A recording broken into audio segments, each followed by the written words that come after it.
have we have a global discussion list that is now over 2,700 individuals from 40 plus countries.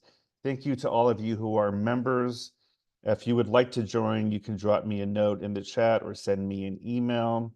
We would love to have you. It's a very robust discussion. And if you haven't done so already, with all this confusion in the beginning here, please feel free to introduce yourself in the chat, where you're zooming in from, who you are, pronouns, anything you would like to say about yourself in the chat. Feel free. We would love to get to know everyone who's here.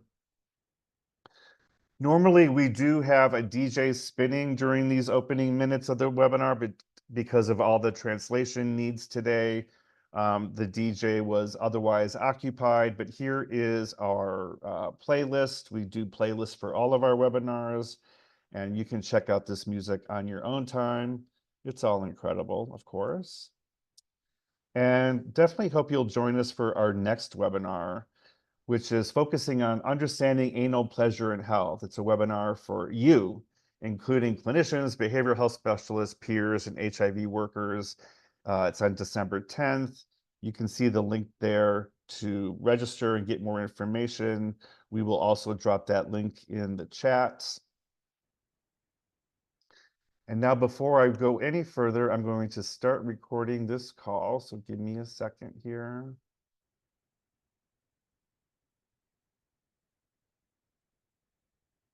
It looks like someone may already be recording.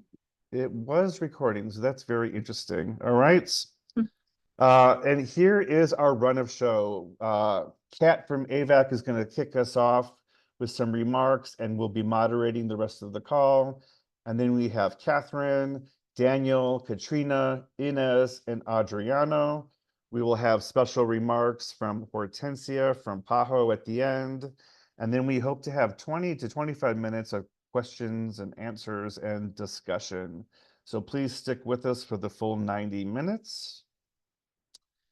And without further ado, I'm going to stop sharing my screen, and I'm going to invite Kat to the proverbial podium and have her kick us off officially. Thank you so much. Thank you so much, Jim. Just make sure I'm all set up here. Okay. Perfect. So thank you for that intro, and thank you so much to everyone for joining us today. We're very, very excited to have you. So to get us started, I'm just going to talk for a few minutes about why we're here to look at providing choice in service delivery channels and bring in some examples from my own experience of how we can leverage different channels to reach more clients. So why are we here today? We are exploring another dimension of PrEP choice. We are in the era of PrEP choice now, where, depending on their location, users are able to choose between a variety of PrEP options, such as oral PrEP, which also has dosing options for people assigned male at birth, the monthly dapivirine vaginal ring, 2-month injectable cabotegravir, and hopefully very soon, 6-monthly injectable lenacapavir, all of which you can see here. There are also more options in the pipeline, like a monthly pill, so this choice could continue to expand further. Now, what I just described there is product choice, which gets brought up a lot. What I really want to reinforce today is that choice is not just about products. It also means being able to decide how you access your chosen product, and that is what we are here to discuss. Just as users have diverse reasons for choosing diverse products, they will also have diverse reasons for choosing different delivery channels. So before going any further, we need to define our terms. What do we mean by choice in service delivery? WHO defines this by looking at what they call the 4 building blocks of differentiated service delivery. Now, Catherine will go into this in more detail in the next presentation, but just for a very quick overview here, the building blocks are service location, such as a facility, community setting, or virtual setting, service provider, such as a doctor, nurse, pharmacist, or community health worker, service frequency, such as monthly, quarterly, or biannually, and service package, such as integration of PrEP with STI services, family planning, or anti and postnatal care. You can keep these in mind as we examine different delivery strategies. Now, why does choice in service delivery channel matter? Essentially, different delivery channels can reach different clients, and we can see a very practical example of this in the family planning field. Though there are certainly many differences between family planning and HIV prevention, they do have a lot in common. And in particular, they are both preventative services people may use for defined periods dependent on their personal circumstances. We know that users may be less likely to seek out preventative services than they would be to seek treatment, so making preventative services acceptable and easy to access is even more important.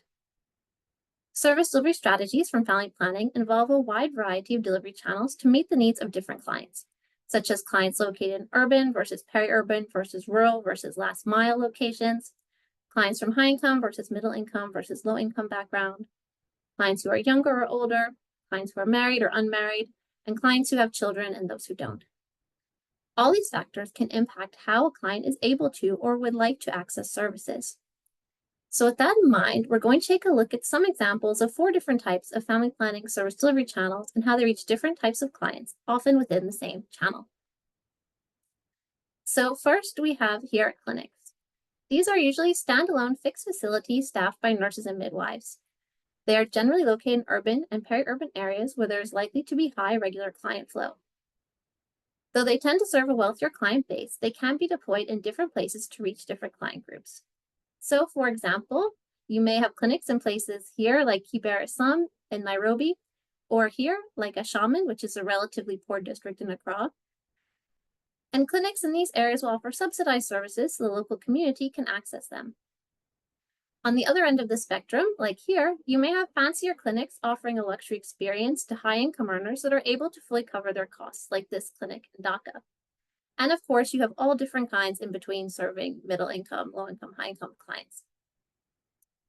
Clinics tend to offer a wide array of family planning services, including permanent methods like tubal ligations and vasectomies, and in some cases, even obstetrics like this maternity center here in Antananarivo.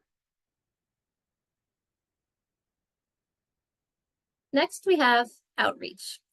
These are mobile teams, normally made up of 2 to 3 nurses or midwives and a driver, who set up in a public health facility, or if none is available, another suitable location, sometimes even their own inflatable tent. Outreach is all about reaching those who wouldn't be able to access services otherwise, whether they are located in rural areas and there are no other providers nearby, like here in Alwar district in India, or here central region in Ghana. Or they may set up in urban areas where clients can't afford to pay for services, such as these photos, which are from Agbogbloshi Market in Accra. And they're from a project that was targeting market porters known as Kayaye, who earn only a few dollars a day, so wouldn't otherwise be able to afford services. On outreach, services are nearly always free, and the teams are normally serving the lowest income clients. Depending on the local facilities, only a subset of services may be made available. For example, they may not offer permanent methods. Because the teams are mobile, they only return every 2 to 3 months, so having local arrangements for continuity of care is crucial, and the availability of these fallen services may limit what services can be offered. Next, we have community-based providers. These are mobile providers who operate on their own, delivering services in the community. They are normally nurses or midwives, but in some cases, they can also be lower-level cadres like community health extension workers. These providers can do it all, and they may offer services from their own homes within the community, as seen here, small local clinics and provider homes in Tamatave and Antananarivo, Madagascar. They may set up in public health posts like this one, and they may set up in both urban and rural areas like a one-person outreach team. They may also offer services from unusual locations like schools or cinemas, and may even come directly to clients in their home. They travel by foot, motorbike, or in some cases car, and their flexibility makes them excellent at reaching last-mile clients. The photos on the right illustrate this well, showing community-based providers in rural Baglan district of Paulo, where they hike for days to reach clients who would otherwise not have access. You can even see in this photo here how remote some of these health posts are. And because they're traveling to such remote areas, they have to carry everything with them, which you can see in the photo here, the large amount of things they have to carry in their backpack. In general, these community-based providers may offer services for free or charge a fee, depending on the client base, and they have proved especially popular with young clients who value the discretion they provide. Finally, I want to talk about third-party channels. These mean channels that are not run directly by an NGO. So to further expand their reach, many NGOs, including family planning NGOs, provide third-party channels with a package of support. And this can include clinical and non-clinical training, quality assurance, support with procurement, including subsidized commodities, demand generation and marketing, and also branding. This support is provided to a wide variety of facilities, including private facilities, which we call social franchising, support to public facilities, which we call public sector strengthening, and even support to pharmacies, like this pharmacy here in Accra, and even support to lower level pharmacies like chemical shops or patent and proprietary medicine vendors, or PPMVs. Because of the wide variety of facilities being supported, this is a great way to reach a wide variety of clients. Providers may also be given specialist training, and you can see, such as in youth-friendly services, an example here from Ghana where the NGO has certified a franchise private facility as youth-friendly. And this is another strategy that can be used to reach specific groups. So to sum up, the most important points I want you to take away. First of all, choice in service delivery channel is just as important as product choice. Secondly, offering PrEP via different channels can reach different types of clients and increase uptake, which is we've seen from the example of family planning. And finally, PrEP delivery should leave no one behind. And this means we need to think strategically about how we deliver services. We need to think about who we are trying to reach and how they might want to access services. And now I'd like to hand over, just close my screen. I'd like to hand over to Catherine Martin from Wits RHI to tell us about a discrete choice experiment looking at client preferences for service delivery in South Africa.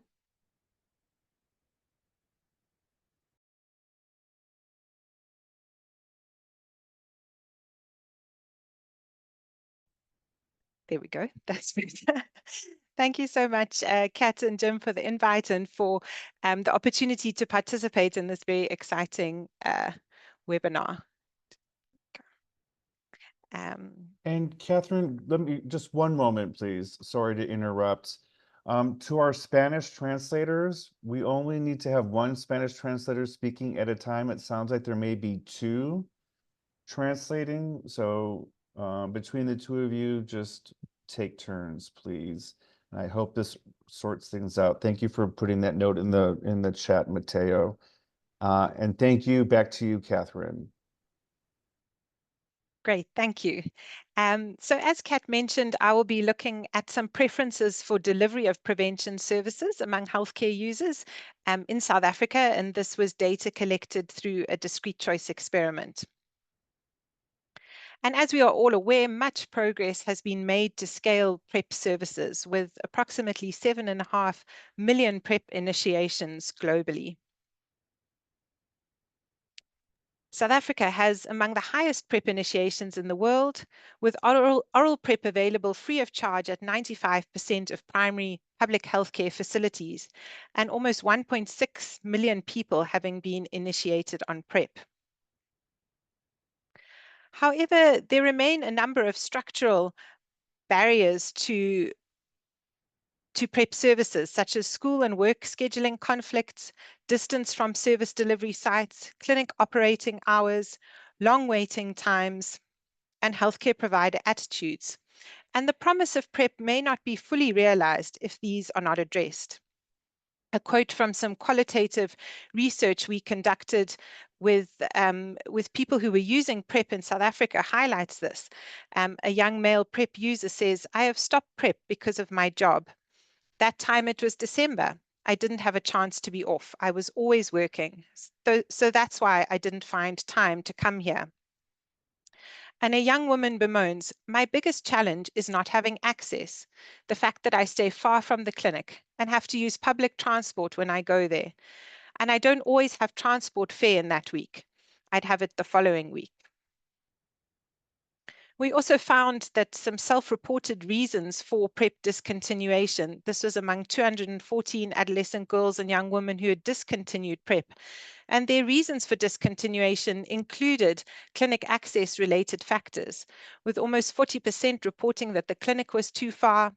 Other reasons including that their prescription had run out and they couldn't get back to the clinic, that they couldn't access the clinic due to other commitments, that there were challenges accessing the clinic during COVID-19 lockdown restrictions, that they were unsure where their nearest clinic was, or that their clinic didn't offer PrEP anymore.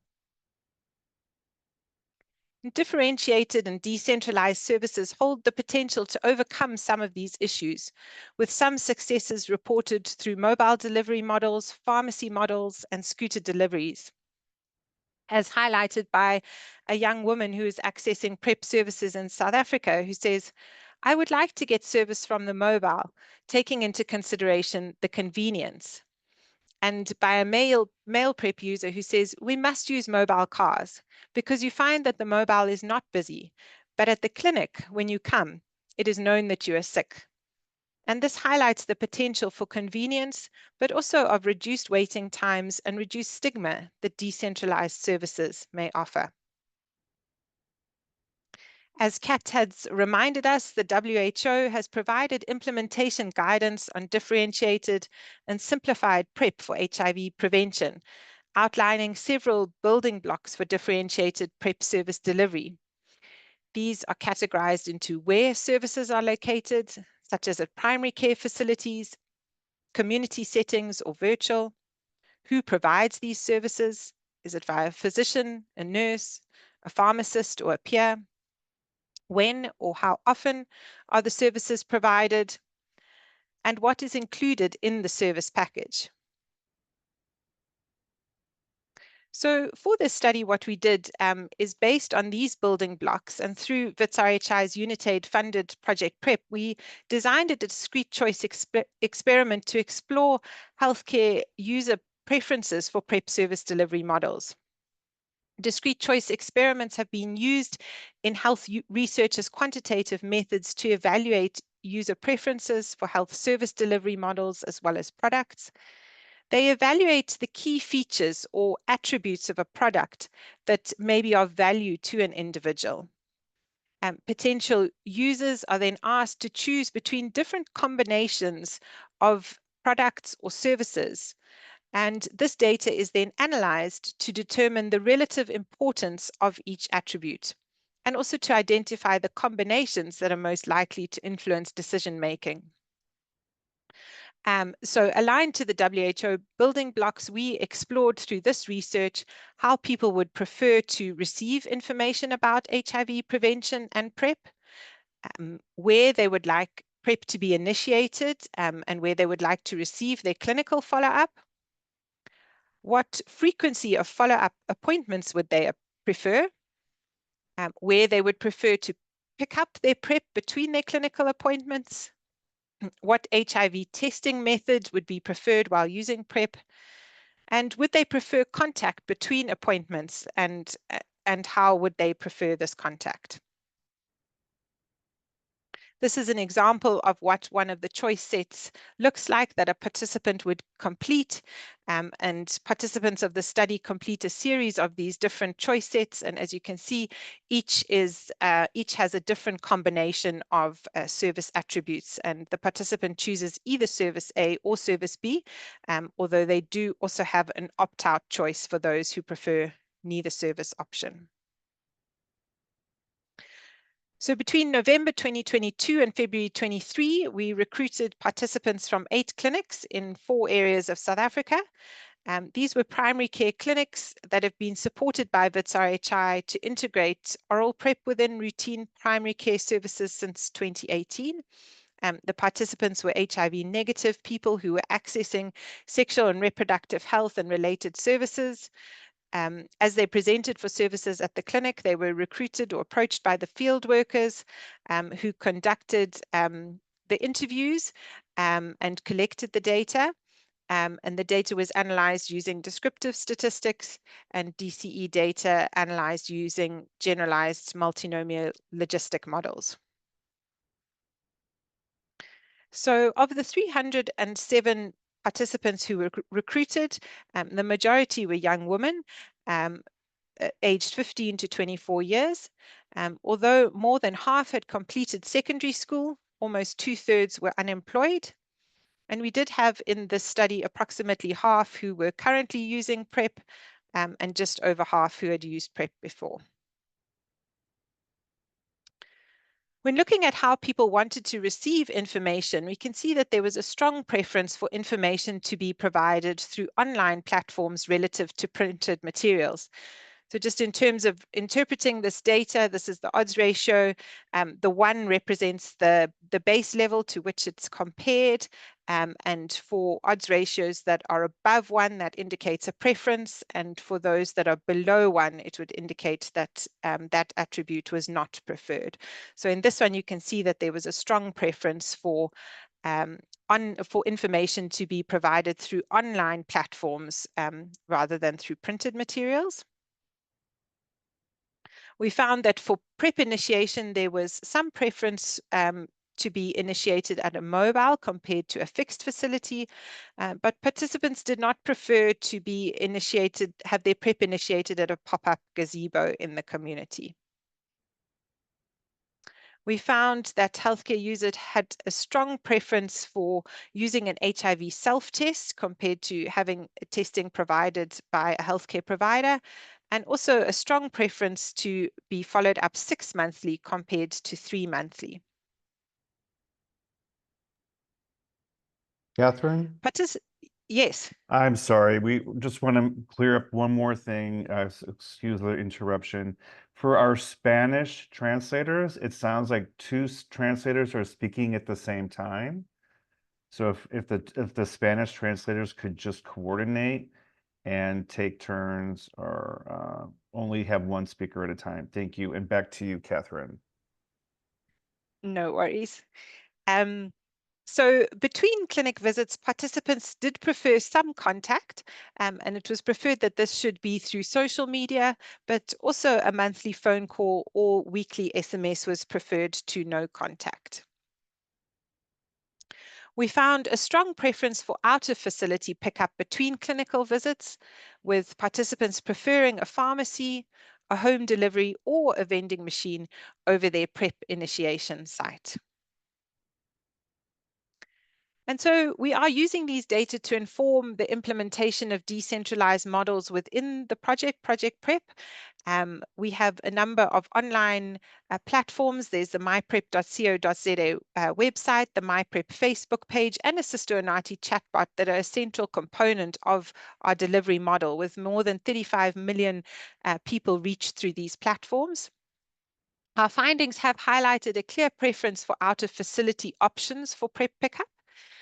We are delivering services through mobiles and fixed facilities and expanding the out-of-facility PrEP pickup points.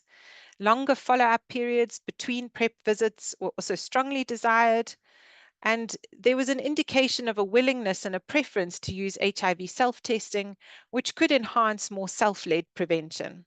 And just to revert back to one of the main points of this webinar is that as we move forward with a choice of PrEP methods, offering a choice of service delivery models is so important in further improving access and acceptability of PrEP.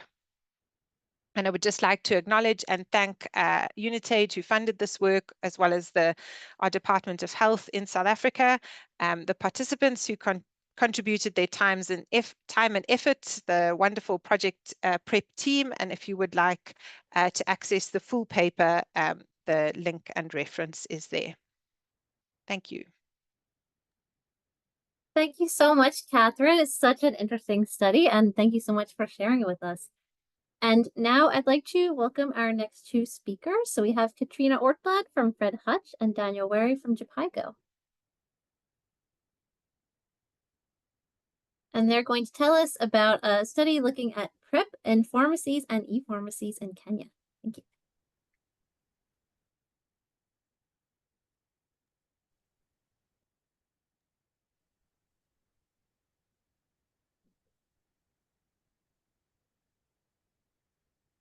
Okay, thank you so much. Over to you, Daniel. Okay, so thanks, Katrina. And thanks to the organizers for inviting us. And we are pleased to share this work on behalf of the broader pharmacy PrEP and ePrEP Kenya teams. And I will be co-presenting with Professor Katrina, my colleague in both projects. Next slide.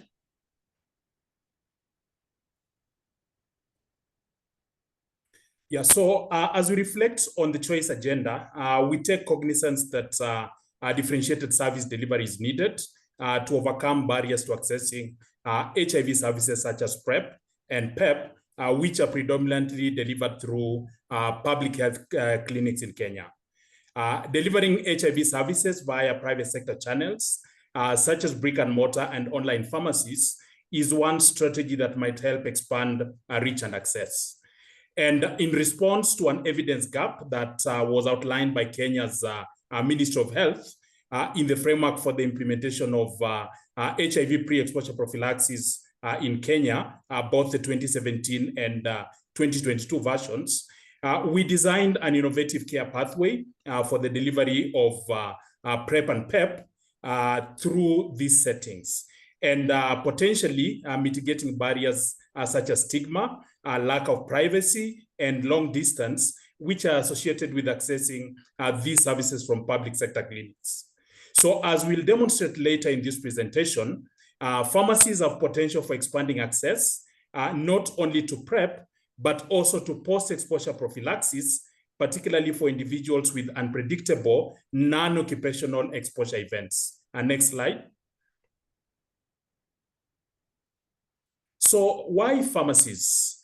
In many low and middle income countries such as Kenya, an estimated 50% of the adult population first seeks health products and services, including sexual and reproductive health from pharmacies, much as most of these products are available for free in public sector clinics. So additionally, pharmacies are ubiquitous with over 5,000 licensed pharmacy outlets in Kenya.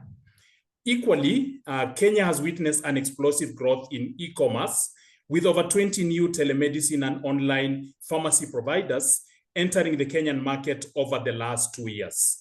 And some of the shared advantages between the brick and mortar and online pharmacies include first the fact that they offer a wide array of sexual and reproductive health products, such as condoms and emergency contraception. They also offer privacy and convenience, and they have an existing pool of trained healthcare professionals who could be leveraged to offer additional services. Next slide.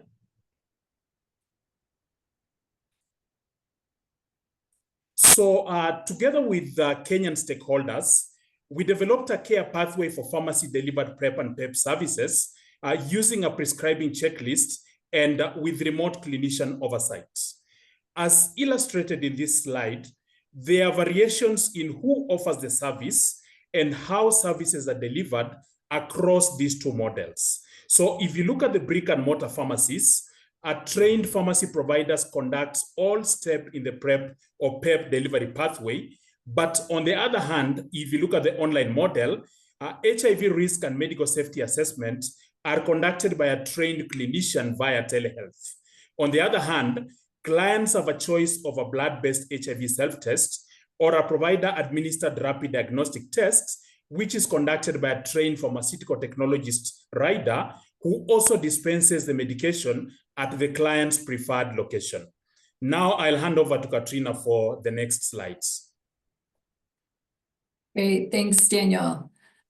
We have tested these models of brick and mortar and online PrEP and PEP delivery in pilot studies in an ongoing cluster randomized control trial. Over the past 2 years, 12 pharmacies participating in a pilot and 45 pharmacies participating in an ongoing cluster randomized control trial have delivered PEP and PrEP services to over 3,000 brick and mortar pharmacy clients. And from October 2022 to December 2023, an online pharmacy, Madawa, delivered PrEP and PEP to nearly 2,000 clients. To our surprise, in both of these delivery settings, PEP services were in high demand, with 54% of all brick and mortar pharmacy clients and 88% of all online pharmacy clients initiating PEP over PrEP services when they had the option, when they were screened for behaviors associated with HIV risk, including those in the past 72 hours, and then following counseling services, selected the service that best suited their needs. To understand the reach of pharmacy-delivered PrEP and PEP services, we compared the demographics of those who initiated these services via the brick-and-mortar model with those who initiated these services in the online model. Compared to the brick-and-mortar pharmacy PrEP and PEP clients, a greater proportion of online pharmacy clients were male and fewer were married. However, the behaviors associated with HIV risk for PEP clients in both settings were similar, with most PEP clients reporting a consensual sexual encounter in the past 72 hours instead of an occupational exposure or instance of sexual assault, which has been exposures most commonly associated with PEP programming in the region. Additionally, when the demographics of PEP versus PrEP clients reached in these different delivery settings are compared, the proportion of those reporting a partner living with HIV or multiple sexual partners is lower among PEP versus PrEP clients, potentially suggesting more periodic versus persistent HIV exposures among PEP clients. Katrina? Yeah. Sorry, this is Jim. Zooming in again, it sounds like our Spanish translators are speaking over each other. So if we could have one Spanish translator at a time, either Kaylee or John, that would be appreciated. Thank you. And again, thanks everyone for your patience as we sort out 6 translators, 4 languages. It's a little complicated. But back to you, Katrina. Thank you. No worries. We then wanted to understand the potential of these delivery settings to engage new clients in HIV prevention services, as Kat had mentioned earlier. So we compared the demographics of brick and mortar and online pharmacy PrEP clients with those engaged in clinic-based PrEP services using implementation data from the Partner Scale-Up project in Kenya. Compared to clinic-based PrEP clients, a greater proportion of pharmacy-based clients were younger and male, and a smaller proportion were married. Additionally, a smaller proportion of pharmacy-based PrEP clients reported a partner living with HIV, and a greater proportion reported multiple sexual partners compared to clinic-based PrEP clients, suggesting that pharmacies may reach a new demographic of PrEP clients in less established relationships than those accessing clinic-based services. Using data from the online pilot studies only, we compared PrEP continuation in the pharmacy models with that observed in public clinics, and found that the brick and mortar model resulted in comparable continuation, but the online model resulted in inferior continuation, which could be attributable to associated delivery fees, as well as a small sample size of PrEP clients in the online delivery pilot. Among PEP clients in the pilot studies, we also looked at continuation outcomes, including PEP to PrEP transition and repeated PEP use, which were low in both delivery settings, with PEP to PrEP transition at 20% in the brick and mortar delivery pilot and 6% in the online delivery pilot, and repeat PEP use at 0% in the brick and mortar delivery pilot and 7% in the online delivery pilot, which could be attributable to different durations of follow-up. In complementary implementation research, we have found the perceived acceptability of pharmacy-delivered PrEP and PEP services, which we assessed across multiple acceptability constructs, to be high among both clients and providers who experience the brick and mortar and online delivery models. For example, a brick and mortar pharmacy client said, "It is easier to get PrEP here than in the hospital." And an online client said, "An online store is private and no one will be looking at you."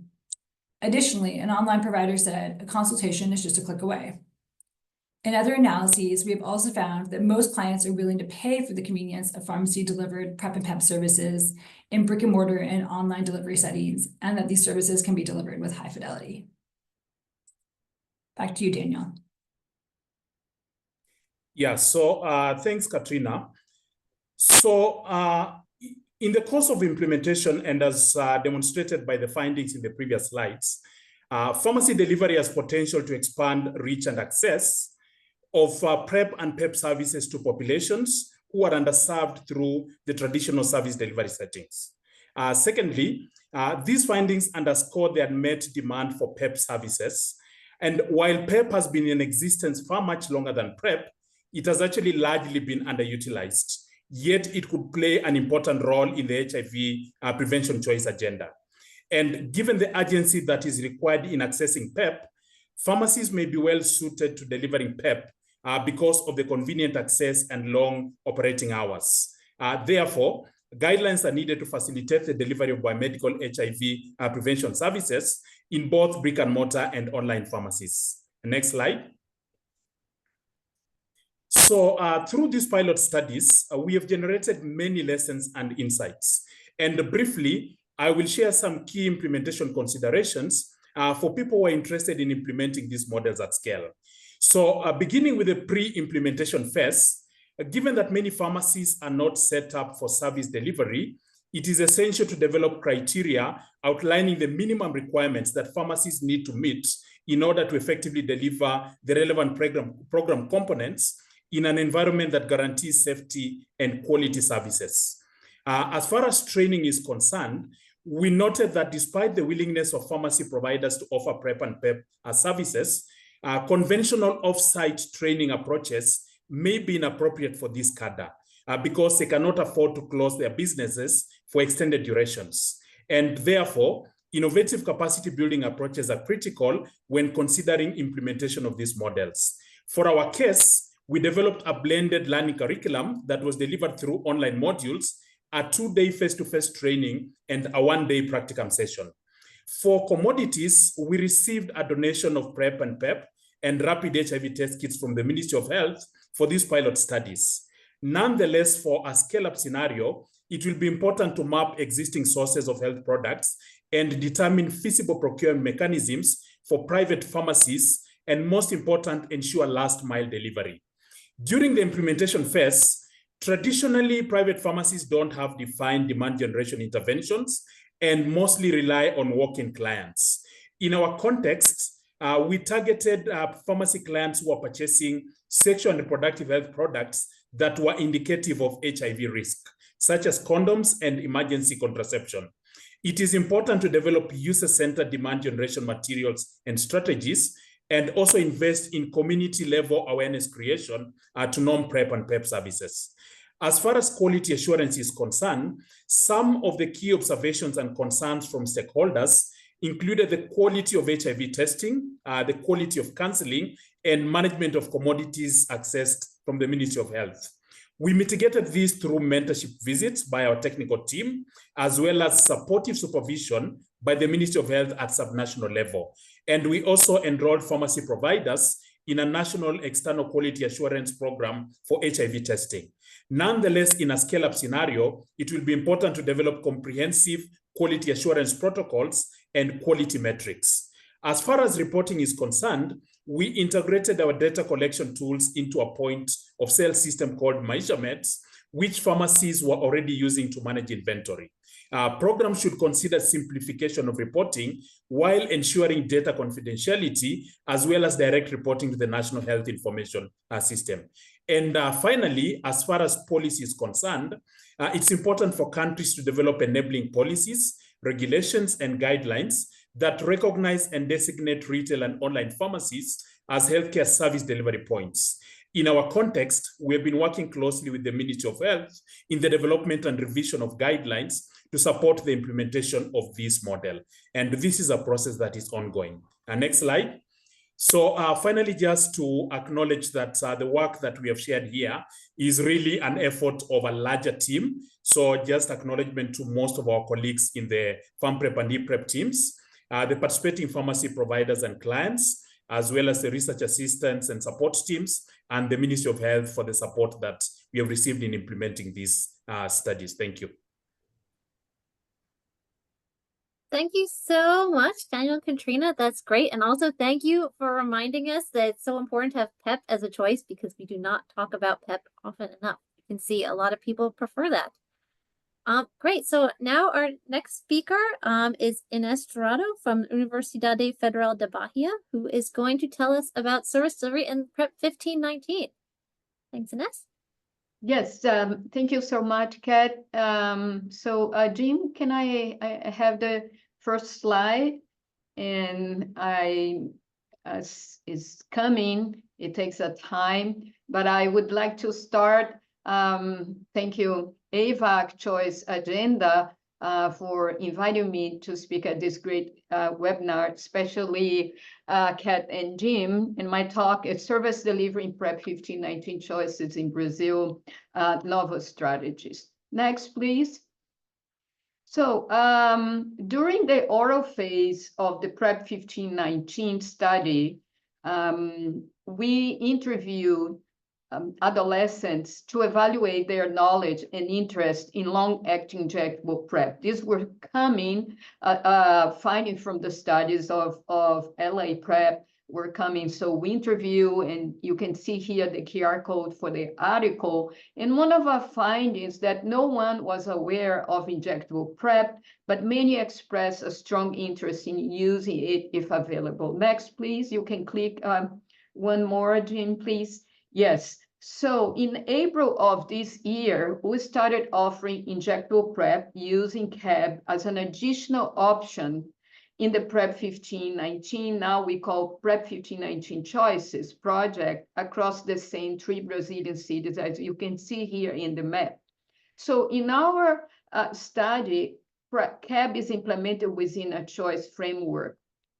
This option, with an injection every 2 months, can reduce the burden of daily medication, especially offering greater flexibility in improving adherence among younger population. Participants can choose between oral and injectable PrEP. You can see here how our 2 arms are organized. I don't have time to focus on more details, but I can share later on. They are allowed to switch between these strategies as often as they wish. Next, please. So an important question we wanted to answer is, how can we engage adolescents in HIV prevention in the era of PrEP choice? And based in our previous experience with the daily oral study, we developed a key approach to make CAB more accessible to use. Service must be welcome and use-friendly, as Kat pointed out on her presentation, with community peer educators on the team. Online platforms like Instagram, WhatsApp, and dating apps are highly effective in reaching adolescents where they are, providing sex education and connecting them to PrEP service. Creating a stigma-free environment is key to improve access, and also using face-to-face strategy to engage more vulnerable populations who don't have cell phones or internet. It's very important. And tailoring messages about CAB focus how it reduces the burden of daily pills and provide continuous protection. So some of these issues I'll bring in the next slides. Next one, please. So we are inspired by the model of differential service delivery of WHO, already discussed by Katrina, and we adapted for our model, which includes recruiting, enrolling, and linking adolescents, men as men, non-binaries, and trans people to PrEP. So how? So we have demand creation strategy, online and offline. We have demand creation materials, and then we reach and engage adolescents in PrEP and HIV testing. We have PrEP clinics, and in these clinics, we provide face-to-face service and telehealth service that I will describe in a moment. Next, please. You can just click, so we have the whole slide here, Jim, please. So we use different strategies to communicate these options with our participants. And just like we have different playlists for different moments in our everyday lives, we can also choose the type of PrEP that fits our needs. For example, event-driven, you see it here. It's like a pride party anthems playlist. You don't play it daily, but when you get you are getting ready for a special moment, like you here in Portuguese, you can see hoje tem, so it's a special moment or event. It gives you energy and protection. Long-acting PrEP is more like a chill vibe. It calms and always in the background. You don't have to think about it daily, but it keeps you protected over time. Finally, last but of course not least, daily oral PrEP is like an everyday empowerment. It's full of songs that gives you strength and confidence every day. So just like music, you have different options for PrEP. Next, please. Next. So the message here is that environments really matter when we deliver a service for youth and adolescents. People like to see space that are welcoming and communicate with them. We have a welcome reception. This is the clinic in Salvador, my city. And in the reception, we have a Saint Chair Chapel. We have developed a mascots for the oral pills, and we have here the works of peer educators. Next, please. Next. And our clinic, it's a community-based sexual health and PrEP clinic. And our goal is to create a welcome, affirming environment focused on HIV prevention and sexual health for sexual and gender minority adolescents. Next, please. More on the clinic. It is built from the ground up. Focus on sexual health among sexual and gender minorities. We implemented telehealth-based encounters during COVID-19. It was very important. We never closed our clinic during the pandemic. And then this experience, it's been with us, and it's been amended and made some choice for the new study. The clinic at the Salvador site, for example, is situated in a side street in an underserved part of the city, and it's in a bus route. Next, please. Here are the services that we provided at the PrEP clinics, face-to-face, HIV-RT fourth generation, and with the new study, also molecular tests for those who choose CAP. Screening and treatment of STIs, PrEP and condom dispensation, linked to care if positive, clinical care, psychological support, and of course, PEP, as we saw and heard in the other presentations. This is very important to provide them and talk to them and offer these possibilities before they go into PrEP, and refers to vaccination within the national health system of Brazil. In terms of telehealth service, telehealth is provided by the health team in case the participants need some care and they wanted to talk to a provider. We are also offering teleprep and STI consultation. Next, please. The clinic is fully equipped with laboratory for phlebotomy and has its fully equipped exams room and staff work areas. Next, please. Also, we have a fun pouch and a prevention kit that connects adolescents to our projects. Adolescents really like innovation. So the kit inside that can find HIV self-tests, condoms, lubes, essential perfume. They really like that, and information flyer. This is offered through the online channels. And if they are interested, potential participants have to fill out a recruitment form and to get the prevention kit, and then they have an invitation to participate in the study. Next, please. So speaking the language of the community you are working on, it's very important. We develop posters, brochures, and fans to communicate the PrEP options. Next, please. A little bit more in the next slides on outreach. We have numerous before this one. Thanks, Jim. We have numerous activities to engage adolescents, including outreach at the beach in Salvador. Salvador is a very much beach town. But also other events, other venues. And surely meeting people where they spend most of the time, especially adolescents, is important. So we are on social media, and we have specific profiles on social media at each study site managed by peer educators to communicate PrEP options. Next, please. So the PrEP sub-study. It's one of the sub-study within the PrEP 59 choices, has some criteria, and is only offered for those in oral PrEP who choose to be in oral PrEP. They must attend to face-to-face consultations, and they receive, when they come for these consultations, up to 5 HIV self-tests for personal use and for partners.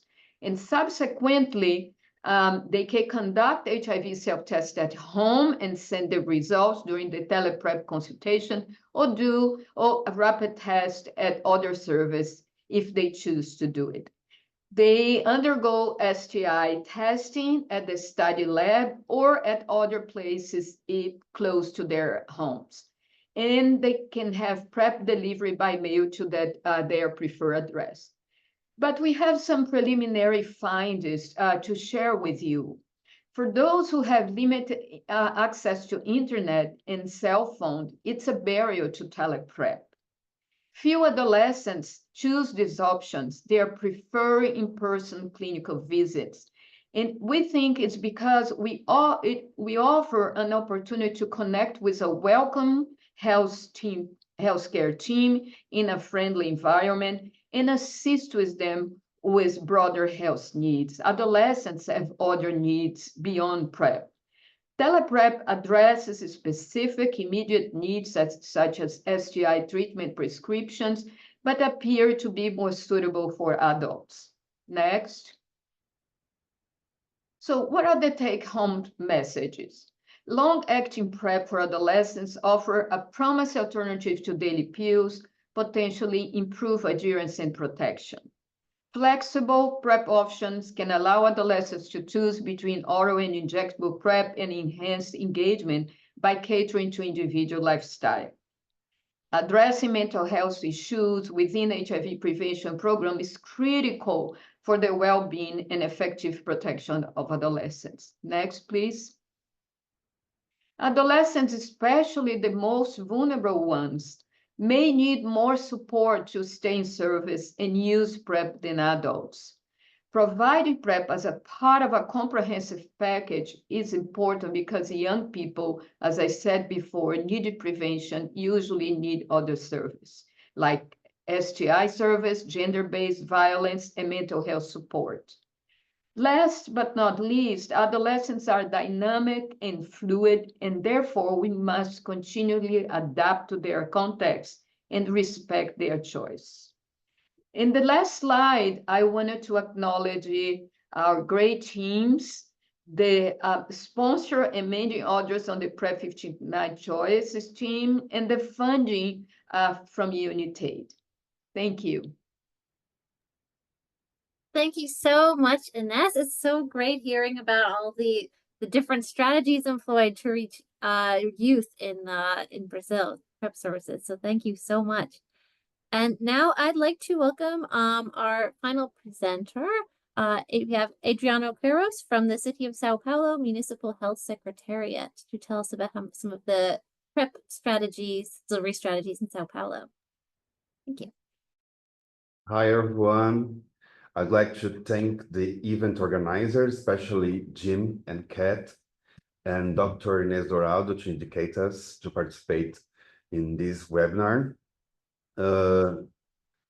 Today, I will present to you two strategies we have implemented in São Paulo to expand access to pre and post-exposure prophylaxis for HIV. I want to declare that I have no conflicts of interest.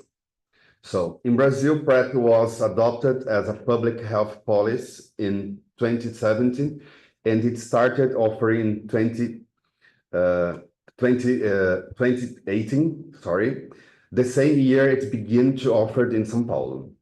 Both pre and post-exposure prophylaxis, as well as antiretroviral therapy, are provided free of charge by the SUS, the Unified Health System in Brazil. Currently, the PrEP offered by Brazilian Public Health System is a pill form, although our health regulatory agents has already approved cabotegravir for bi-monthly injection, and we have ongoing research with injectable lenacapavir. In São Paulo, there has been a decline in new HIV infections for the seventh consecutive year, with nearly a 55% decrease from 2016 to 2023. But the largest reduction was from 2022 to 2023, with 22%. There was also a significant reduction in young population aged 15 to 29 by 57%. In São Paulo, we have over 53,000 people who have started pre-exposure prophylaxis in municipal services. Since 2018, we have dispensed more than 136,000 PEPs. And why did we create SPrep? The SPrep is a platform was designed to further advance our efforts in reduction new HIV cases. SPrep is an online portal integrated into the eSaúde platform, a dedicated application developed by the São Paulo Municipal Health Department. It's operates from 6 p.m. to 10 p.m. daily, including weekends and holidays, through the teleconsultation. The platform offers initiation and PrEP follow-up, as well PEP post and as PEP.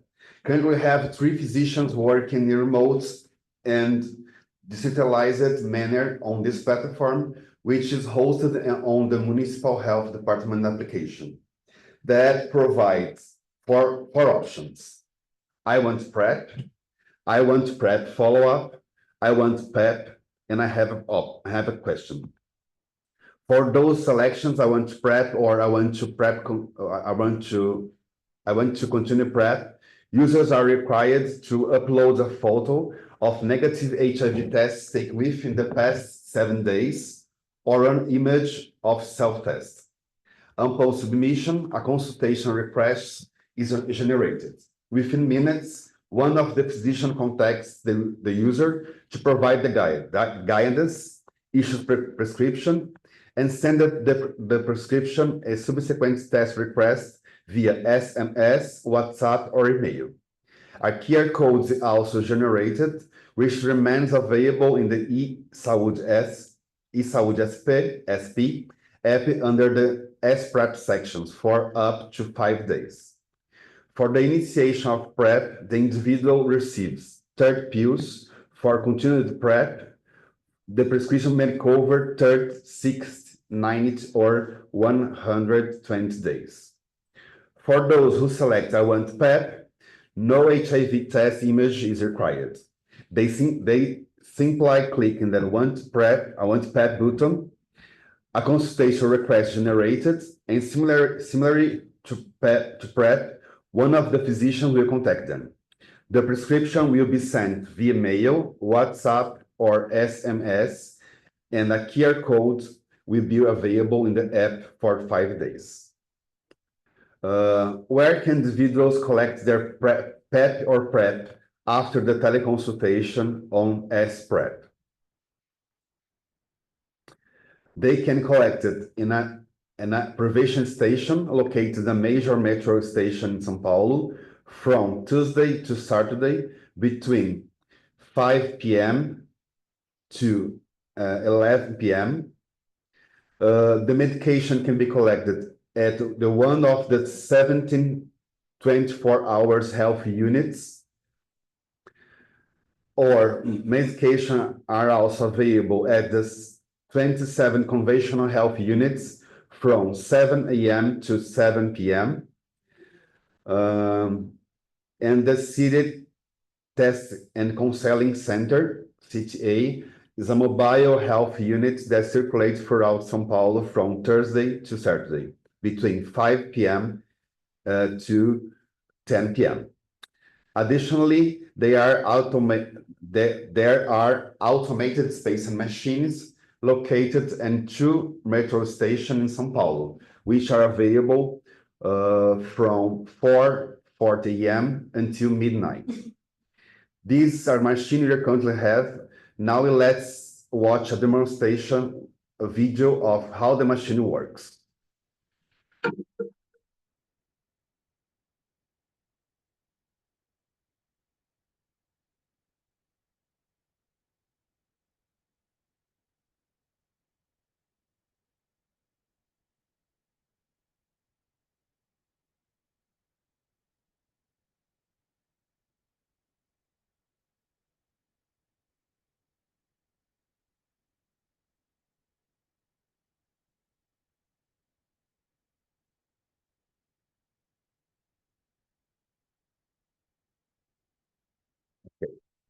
Here are some data from SPrep. From its launch in June 2023 to September 2024, over the 900 PrEP prescriptions have been issued, more than 1,100 PrEP initiations have been conducted, and more than 500 follow-up consultations have taken place. Next. One of the individuals who were assisted with VS PrEP, more than half, over 50%, preferred to collect their medication from 24 health units, indicating an expansion of access to prophylaxis. BEP has seen over 2 million interactions, represents people who clicked on the app and learned about PEP or PrEP, in case they were not previously informed. Now we present some data on profile individuals who accessed PrEP. 85% of those who accessed PrEP were cisgender men. For PEP, more than 70% were also cisgender men. 62% of those who accessed PrEP were white. 22% were mixed race, and 8% were black. Over 50 of those who accessed PEP were under the age of 30. And for the PrEP initiation, 39% were aged between 15 and 29, with 44% continuing PrEP with the same age range. An additional point not shown on the slide is that 30% of prescription, not shown on the table, is that 30% of the prescription for PEP were given to cisgender women, demonstrating an increase in post-exposure prophylaxis access for this population. Regarding the automated machines from the June to September 2024, over 500 medications were dispensed, with the majority being for PrEP. Every time someone collects PrEP or PEP from the machines, they also receive an HIV self-test, resulting in more than 500 self-tests being dispensed during this period. I feel important points to highlight. PrEP has been crucial in reduction new HIV cases in São Paulo, since we have diversified access strategy for both post and pre-exposure prophylaxis, particularly for vulnerable population. Extended services hours has reduced barriers, and online service have increased access and further mitigated obstacle. The city of São Paulo is now able to provide access to PrEP every day of the week, 24 hours a day. In the future, we aim to expand the number of PrEP dispensing locations, increase the number of dispensing machines, participate in injectable PrEP studies, as well as doxy-PEP studies, and explore partnerships with frequently used apps among vulnerable populations. Thank you. Thank you so much, Adriano. That was really great. And I mean, that's something that I haven't seen anywhere else. The prep vending machines, it's really amazing. I'm so glad we got to see the video. So before we move on to discussion, I just want to hand over for a few minutes to Hortensia Peralta from PAHO, who's going to make a few remarks. So Hortensia, if you want to come on camera. Sí, gracias. ¿Me escuchan bien? I can hear you, yes. Ok, muchas gracias por la oportunidad de participar en este webinario. La verdad, para nosotros desde la región es muy importante poder señalar algunas cosas que están ocurriendo en la región y que en la región de América Latina y también del Caribe. No voy a prolongarme mucho para darle el espacio a las personas que puedan preguntar, sobre todo porque nosotros en América Latina hemos venido avanzando en los últimos 3 años con un aumento en el número de personas en PrEP, más de 160.000 personas, pero estamos muy lejos de la meta y más de las 3/4 partes de estas 160.000 personas, más de 100.000 pertenecen a Brasil. Por eso es que es muy importante para nosotros ver las lecciones aprendidas, lo que sabemos en las barreras para la implementación, la disponibilidad de los pocos centros que existen a nivel de los diferentes países, aunque ya tenemos políticas en casi todos los países, solo en 2 países en América Latina que no tienen política de PrEP.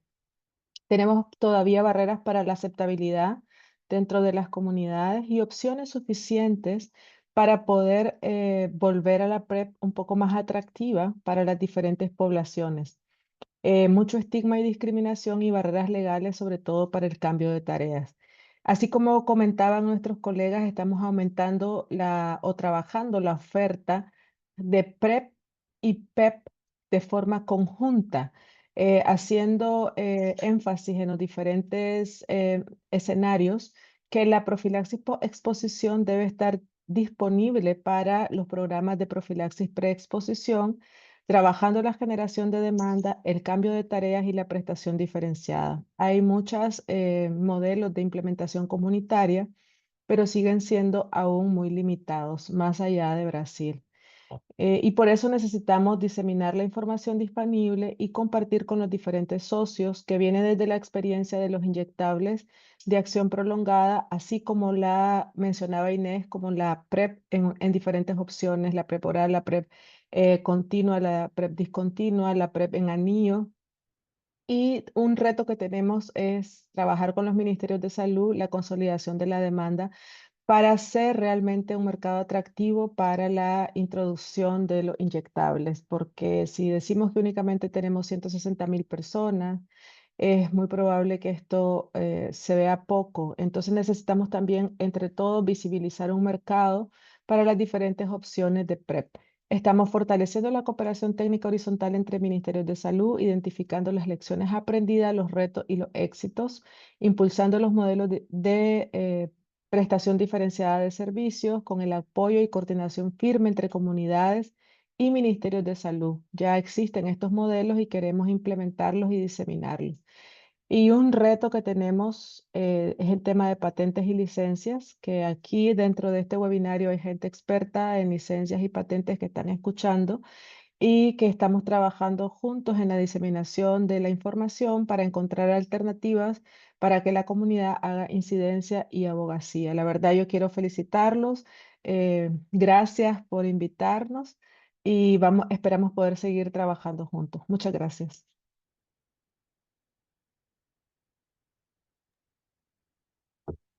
Thank you so much, Hortensia, and thank you again for enabling us to have Spanish and Portuguese available today. We really, really appreciate it. Great, so we have about 12 minutes left. If the presenters wouldn't mind just coming on camera. We have a few questions already that have come through I'm going to put to you, but please do, if anyone else has any questions that you'd like to raise, please do put them in the chat. So first I have one for Ines. What were the challenges in getting PrEP education in the schools and how did you overcome them? Yes, thanks. Thanks, Kat. This is a great question because schools are very important for adolescents, right? And what we do, we select schools that are welcome to our work.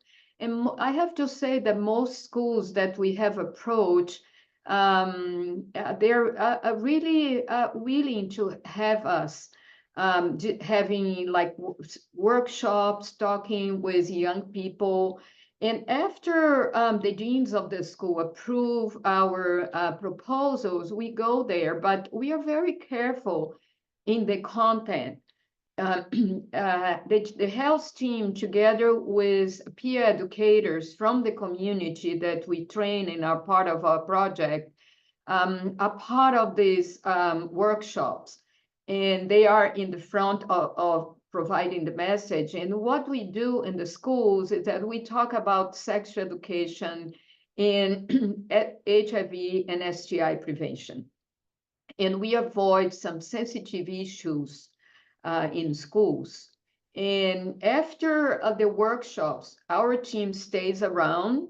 And it's interesting because young people, in a more private way, they come to the team and they ask more private questions. They ask about the project and where they can find more information. So these are the approach we are taking when we go to schools. And I have to say, it works. Thank you so much, Ines. Now I believe Marianne Wambugu would like to ask a question. Marianne, you can go ahead. Yes, thank you so much. Hi, everyone. My name is Marianne Wambugu from Kenya. I have several questions. For I think the first presentation, you mentioned how they've been working with community health workers, and it has been really good to targeting young people. My ask will be, how has it been in navigating through confidentiality? Because that is an issue that as young people we struggle with. So if you're on that medication and to some extent you feel like the community might judge you because of taking it, and if it's a community health worker, this means that this is someone who's interacting with other people from the community. So how has that been guaranteed for every other client who's on PrEP? And then I think it's the second presentation. It just stated that they were targeting below 25 years.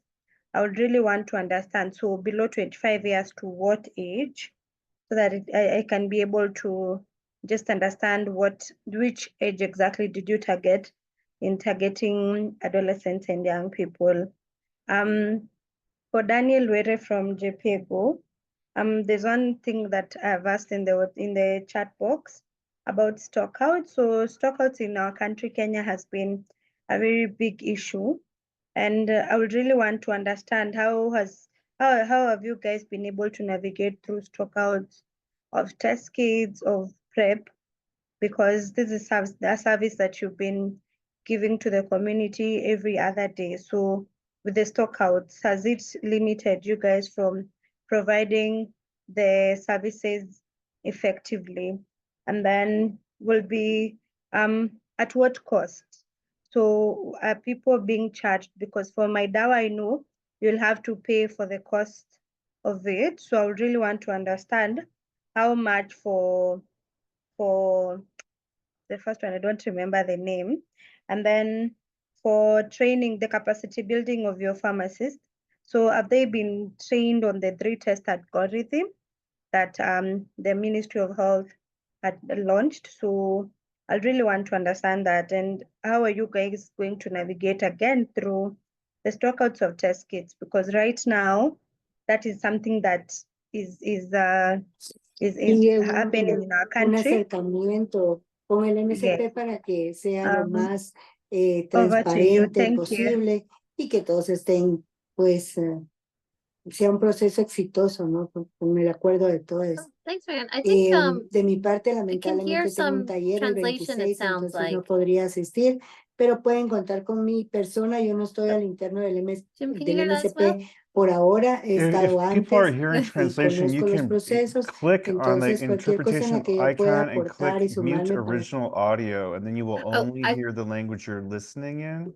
I figured out, one of the translators, I think, had unmuted themselves by accident, so we solved that. Great. Okay, so I think, Mariam, was your first question was for Catherine about use of community health workers and confidentiality? Yes. Thank you. I'll hand that to Catherine. Yeah, sorry, I'm struggling to understand. I think is that in terms of the data collection for the study. But yeah, I mean, I can touch on that briefly. In terms of yeah, the data collection team are obviously all trained in how to collect data, how to work with young people. We have been working at these sites, so also the data was collected through sites that have been offering PrEP through Project PrEP. And I think our approach with the project, just more broadly and in terms of offering PrEP at the project sites, is that it's integrated within a youth zone model.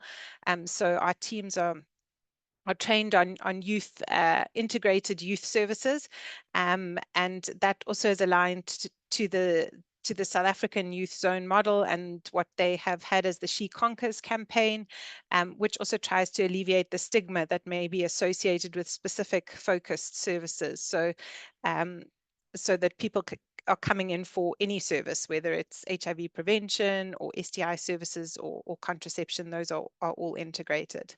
So I hope that answers the question. Sure, it does. Thank you so much, Catherine. Thanks, Catherine. And then we had a few questions for our Kenya pharmacy prep team, if you'd like to go ahead. Yeah, sure. Thanks. I will do a fast pass, but just to alert Katrina, if you can prepare to talk about the costing work that we have done. But just quickly, I think the first question was really around stockouts of commodities, which is a common challenge. And I would say that we have handled it in different ways. First and foremost, given that particularly we're implementing a study, what we did was to ensure we have buffer stocks available just to forestall any challenges that we face. But number two, I think we have addressed this at multiple points. Number one, participating in the national forecasting and quantification exercise for the whole country, just to make sure whatever is quantified for the country, also the sites where we're implementing are included in that. Secondly, also is trying to troubleshoot where some of these challenges are. And a number of times what we have realized when we talk with the national level, there are sufficient stocks in country, but probably there are challenges in reporting at the facility level. So also just supporting the facility to report, given that like our study pharmacies are linked to the facilities from where they access commodities. Then thirdly, in situations where there are emergency stockouts, is to work with the county pharmacists or the county HIV and STI coordinators or medical lab coordinators to facilitate redistribution from other sites. So that is how. Then the second question was really around the capacity building and the 3-test algorithm. Yes, Kenya is transitioning now from a 2-test to a 3-test algorithm. The Ministry of Health is just jump-starting training for the study site. So we have been in close conversation and communication so that when the counties where our study pharmacies are being trained, then we ensure that also the pharmacy providers are part of that. But to forestall any challenges, what we've basically done is now working to ensure we have buffer stocks of HIV tests, because like the current challenge is the determined stocks in the country, all of them expire end of January. So basically what we are doing is ensuring that there is sufficient stock, given that there is likely to be some few hiccups in the transition from the 2-test to a 3-test, which uses a different test. So Katrina, please talk about the costing work. Yeah, so as Danielle mentioned in the presentation, all the PEP and PrEP drugs that are being delivered in these pharmacy settings are MOH commodities. And then We are in different sort of iterations of the model. We're either charging clients various fees for different components of the model in the online delivery model. So they have to, pay a small fee for getting HIV testing services delivered to them. And then, I think in the future, trying to look towards a more sustainable model, trying to figure out what the fee would also be for the telehealth consultation, and the courier delivery fee for delivery of these public commodities. In the brick and mortar model, we've tested different models where clients pay a fee that compensates pharmacy providers for their time and effort delivering services. And actually, this is one of the things we're exploring further in the ongoing cluster randomized control trial that is happening, where we have different arms where clients pay the fee, which will be sort of represents a more sustainable model in the future, where the cost of this delivery model could be sustained long-term by clients. Representing how most pharmacy services operate, where clients expect to pay a fee for services when they enter a private pharmacy. But then we're also testing different versions of the model where those fees are dropped and implementers pay for the convenience of clients accessing these services. So stay tuned, more to come. But yeah, I guess last final comment is that trying to figure out exactly what that fee is that is both motivating to providers and affordable to a range of clients has been really challenging, and it's something we're working on. Thank you so much, Daniel and Katrina. And I think we have time for one more question. It looks like Vyacheslav has got his hand up, so please go ahead. Yes, thank you. Thank you very much, Catherine. So I'm Slava, Medical Officer on HIV from WHO Regional Office for Europe. And my question is a short very question to Adriano. So in your presentation, you showed that on one of the slides that for PEP, no test results are required, in order to get PEP. Does it mean you are not recommending HIV test before PEP prescription post-exposure prophylaxis, or it will be included later in the package together with medications? How it works for PEP post-exposure prophylaxis? Thank you very much. Thank you for the question. In the case of PEP, we don't ask self-test or test, because can I speak in Portuguese? It's better Yes, for you me. can. Okay. Nós não pedimos o teste rápido antes da PEP, no caso de teleconsulta, porque quanto antes melhor, né? Então, como nós ofertamos o mesmo esquema, né, preferencial de antirretroviral das pessoas que são diagnosticadas com HIV, então a gente prescreve a PEP, a pessoa pode retirar a medicação e é recomendado que após os 28 dias ela faça um teste de HIV. Mas nos serviços convencionais nós fazemos o teste antes, sim.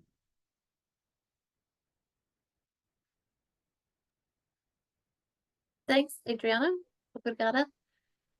Great. So I think we need to wrap up now, but I want to say, first of all, a huge thank you to our speakers. Those are some amazing presentations, and they're all going to be up on prepwatch.org and up on AVAC and be sent around along with the recording. A huge thank you to our translators, all 6 translators. That was amazing feat.